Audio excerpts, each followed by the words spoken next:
परभणी, सोलापूर आणि सांगलीमध्ये शिवसेना कार्यकर्त्यांनी उद्योगमंत्री नारायण राणे यांच्या पुतळ्याचं दहन केलं। उद्योगमंत्री नारायण राणे यांनी उद्धव ठाकरे यांचा एकेरी उल्लेख करत टीका केली होती, त्यामुळे संतप्त शिवसैनिकांनी त्याचा निषेध केला।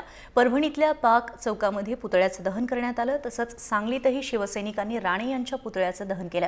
राणेंनी आरोप करणं थांबवलं नाही तर राणेंना सांगलीमध्ये फिरू देणार नाही असा इशारा शिवसेनेनं दिलाय। सोलापूरमध्येही राणेंच्या विरोधामध्ये शिवसैनिकांनी घोषणा देत राणेंचा पुतळा जाळला, तर पिंपरी चिंचवडमधील निगडी परिसरातही शिवसेना गटनेत्या सुलभा उबाळे आणि उपजिल्हाप्रमुख भगवान वाल्हेकर यांच्या नेतृत्वाखाली राणेंच्या पुतळ्याला जोडे मारून आंदोलन करण्यात आलं।